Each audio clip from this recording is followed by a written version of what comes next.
Hey everyone, welcome back to another episode of Yu-Gi-Oh! Power of Chaos, Joey the Passion. As I always say, I do appreciate you being here for the journey, and it has been a journey. So let's not waste any more time. Let's just jump right into a match duel, and we will see exactly what Mr. Wheeler has in store for us today.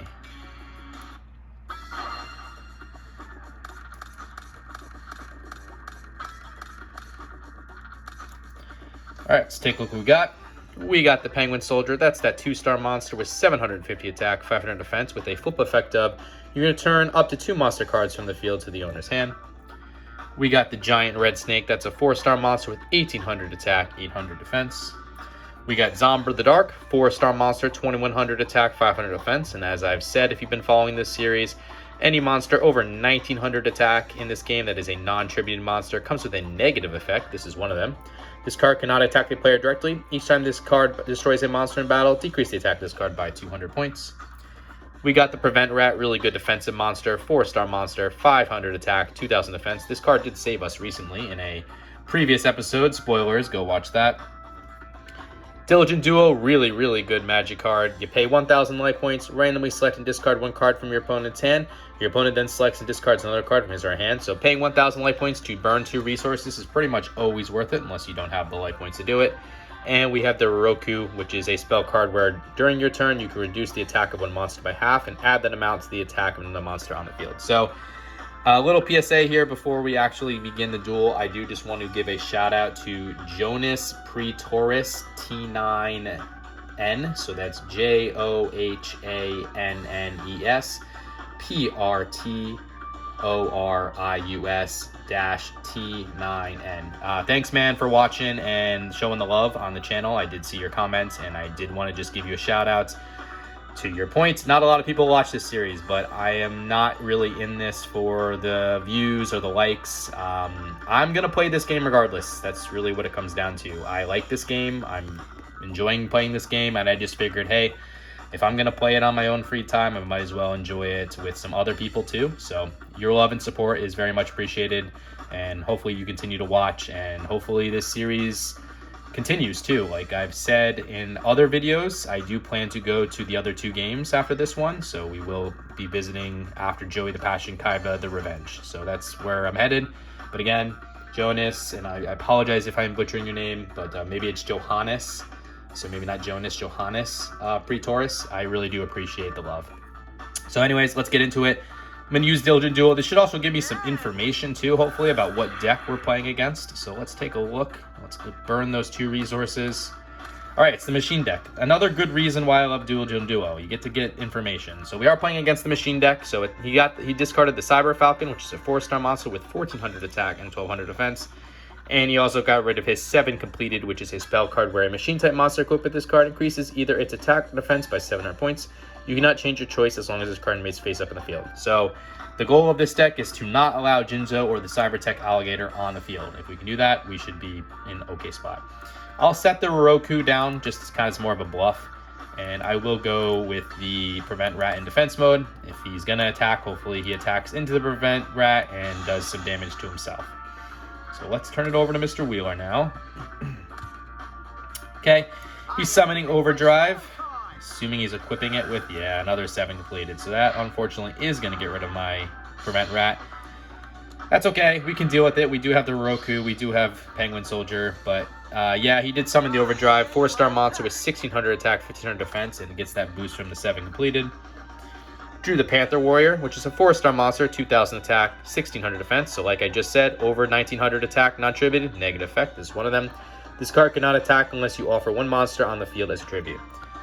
So I think I have 2 choices here. I can use the Roku 2 and equip it to any one of my monsters here, probably the Giant Snake to save Zombra. Or I can use the Penguin Soldier to return it to its field, return the Overdrive to the field, and get rid of this 7 completed. I think the right choice is to use the Roku 2 because I want to save the Penguin Soldier just in case he gets Jinzo over the Cybertech Alligator on the field. So let's go with that. We'll summon the Giant Red Snake in attack mode. We will use the Roku. So I will reduce the Overdrive's attack by half, add it to my Giant Red Snake. So that's going to bring us up to 2950, him down to 11,150, and we'll attack. Some good 1,800 damage there. More importantly, we got rid of 2 of his 7 completeds, so don't have to worry about the boosts that he might get. So 6,200 for him, 7,000 life points for myself. Okay, just a monster in defense mode for him. Alright, we got the Change of Heart, staple of the Yu-Gi-Oh! Franchise. Select and control 1 opposing monster regardless of position on the field until the end of your turn. I could Panther Warrior that, couldn't I? Is it worth it? I'm thinking of using Change of Heart to take control of this, summoning Panther Warrior, and then just sacrificing his own monster. But I think we can hold off on doing that another turn. So I will summon Zombra the Dark now. Obviously, Zombra can only attack a monster directly, so we'll use Zombra to attack this face down card. Maybe I should have used Change of Heart. Alright, it's a Blast Sphere. It's a monster we own, has a really good effect. 4-star monster, 1,400 attack, 1,400 defense, with a really good effect of when your opponent attacks this monster in face down defense position, this card is treated as an equip card and is used to equip the attacking monster. Damage is not calculated. The equipped monster and this card are destroyed during your opponent's next standby phase. Your opponent then receives direct damage equal to the equipped monster's attack. So I'm going to lose 2,100 life points and also lose Zombra the Dark next turn. So maybe it was worth using Change of Heart, but Blast Sphere is a monster I do have to be weary of when I do play against this deck. So nothing I can do.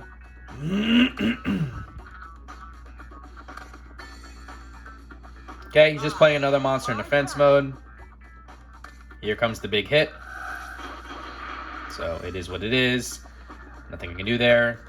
We just drew the Mishorzu. This is a really good trap card. You can activate this card when your monster is sent from the field to the graveyard. Destroy one monster on the field. So hey, if he does end up getting the Cyber Tech Alligator on the field, at least I can destroy that. Not Jinzo, obviously, because Jinzo doesn't work with trap cards. I'll summon the Panther Warrior now. I will do what I just said I was going to do last turn and use the Change of Heart. Take control of this monster. Okay, it's a Gradius, which is a 4-star monster with 800 attack. So I'll flip that Gradius into attack mode. And I think we win, if I'm not mistaken here. We'll use his Gradius to attack his life points directly. I can't, unfortunately, finish him off with the Gradius because I need to finish him off with the Panther Warrior and sacrifice the Gradius. But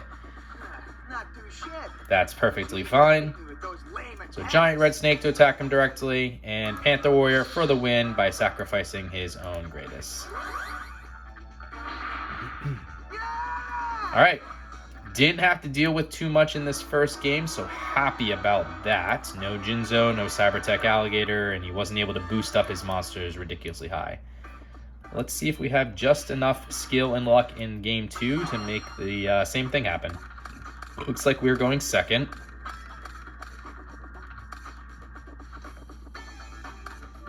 Okay, summoning Overdrive in attack mode.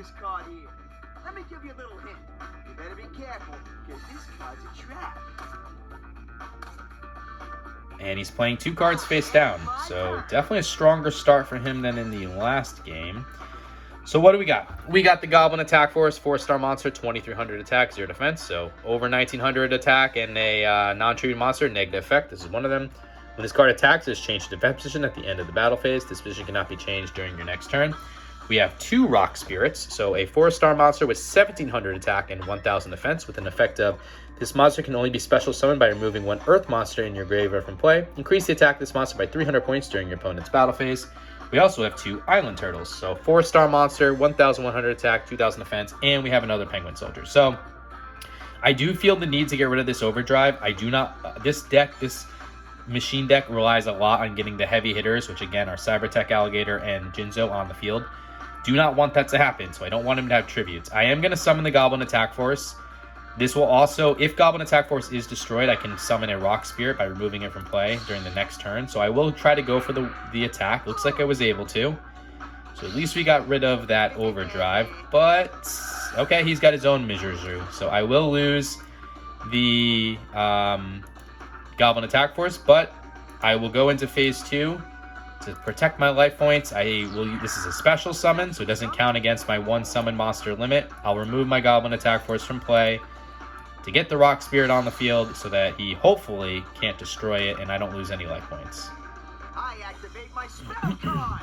Change of heart. Looks like we're gonna have to deal with a tribute monster anyways. And it's Jinzo. Guess I shouldn't have summoned the Rock Spirit. Okay. But we got Penguin Soldier, so I'll have to eat this 24,000 hit, but nothing I can do about that. 24,000. 2,400. 24,000, game's over.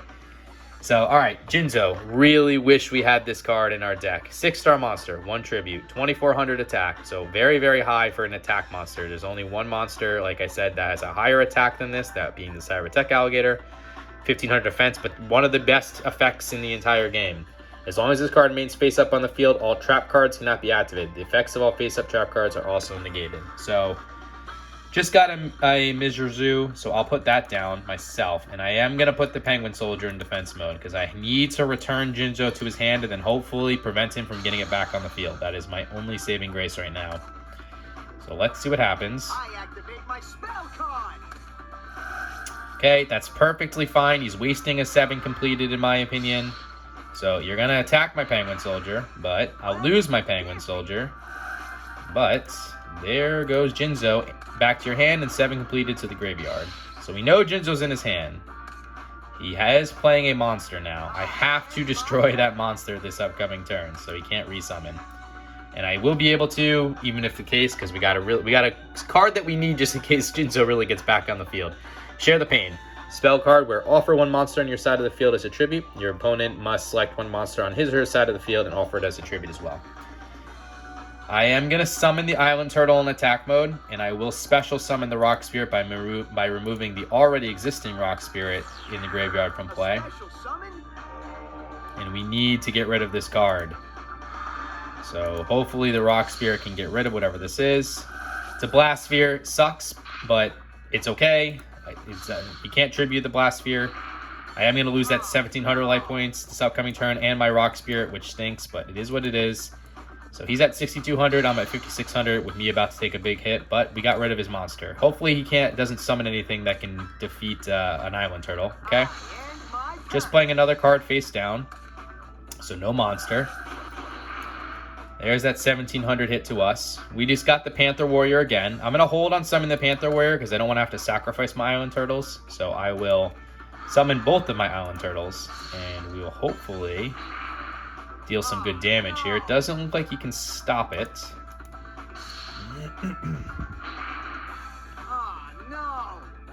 Okay, that brings him down to 4,000. We're at 3,900. Just avoid Jinzo. No Monster Reborn into Jinzo. None of that stuff. Okay, no monster. Or he has all attributed monsters. So we will take that. We got our own Blast Sphere, but I think I can go for the win here. So I'll summon the Panther Warrior. And unless he does face down cards, he just hasn't activated them for some reason, we will get the win. So both Island Turtles to attack him directly. Nope, doesn't look like he's stopping us. So I think this is going to be a win, and then we're just hoping for 3 new cards. Or good cards at least. And Panther Warrior for the win. I will sacrifice one of my Island Turtles to do so. Alright. Saw Jinzo, but we're able to stop Jinzo. So very happy about that. And let's see exactly what we won. Hopefully, again, 3 new cards. 3 new cards. Come on, 3 new cards.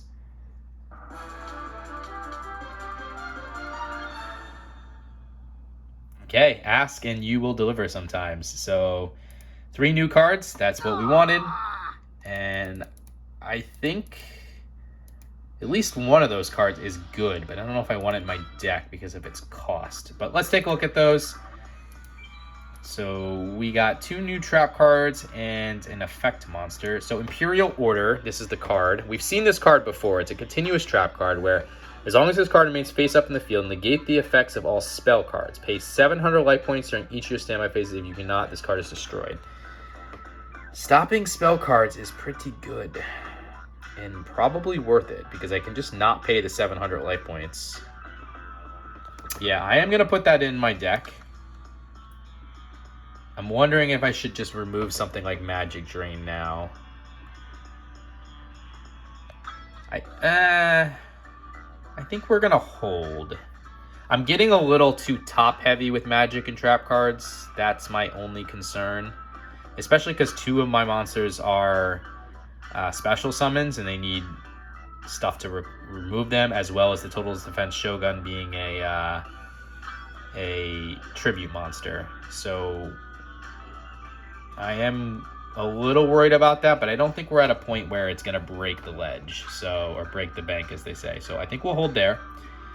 We also got the Mask of Restrict, which is a continuous trap card where no matter what the situation, neither player can offer any monster as tribute. Okay, that's interesting. Not really needed, though. And we also, again, very happy to see 3 new cards. Got the Immortal of Thunder. It's a 4-star monster with 1500 attack and 1300 defense with an effect of a flip effect of you gain 3000 life points after this card is flipped. You lose 5000 life points when this is sent to the fields of the graveyard. No thanks. That's a gamble I do not need to take with only 1500 attack points. So anyway, let's take a look at the card list now. We have 171 out of 350 cards for 48.8% completion percentage. So anyways, guys, hope you enjoyed this episode. If you did, I hope that you consider liking, commenting, and subscribing, all that fun stuff. You don't have to, but I would appreciate if you did, because it lets me know that you are enjoying the content. And until the next episode, later.